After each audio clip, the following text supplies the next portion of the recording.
ગુજરાતની સ્થાપના સમયે 17 જિલ્લાઓ હતા. 1 મે 1960ના રોજ ગુજરાત રાજ્યની સ્થાપના થઈ હતી. તેના પછી જે જિલ્લાઓની રચના થઈ તેના વિશે જોઈએ.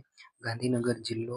આ જિલ્લો અમદાવાદ અને મહેસાણા જિલ્લામાંથી 1964માં મુખ્યમંત્રી બળવંતરાય મહેતા દ્વારા બનાવવામાં આવ્યો હતો. વલસાડ જિલ્લો. આ જિલ્લો સુરતમાંથી 1966માં જીતેન્દ્રભાઈ દેસાઈ મુખ્યમંત્રી હતા તેમના દ્વારા બનાવવામાં આવ્યો. આણંદ જિલ્લો. આ જિલ્લો ખેડામાંથી 1997માં મુખ્યમંત્રી શંકરસિંહ વાઘેલા દ્વારા બનાવવામાં આવ્યો. પોરબંદર જિલ્લો. આ જિલ્લો જૂનાગઢ જિલ્લામાંથી 1997માં મુખ્યમંત્રી શંકરસિંહ વાઘેલા દ્વારા બનાવવામાં આવ્યો. નર્મદા જિલ્લો. ભરૂચ જિલ્લામાંથી 1997માં મુખ્યમંત્રી શંકરસિંહ વાઘેલા દ્વારા બનાવવામાં આવ્યો. દાહોદ જિલ્લો. આ જિલ્લો પંચમહાલ જિલ્લામાંથી 1997માં મુખ્યમંત્રી શંકરસિંહ વાઘેલા દ્વારા બનાવવામાં આવ્યો. નવસારી જિલ્લો. આ જિલ્લો વલસાડ જિલ્લામાંથી 1997ના રોજ શંકરસિંહ વાઘેલા દ્વારા બનાવવામાં આવ્યો.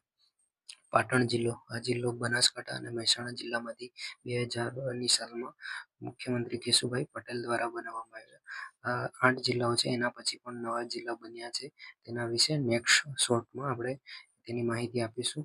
ચેનલને સબસ્ક્રાઇબ ના કરી હોય તો સબસ્ક્રાઇબ કરી લેજો. ઇન્સ્ટાગ્રામ પેજને ફોલો કરી લેજો.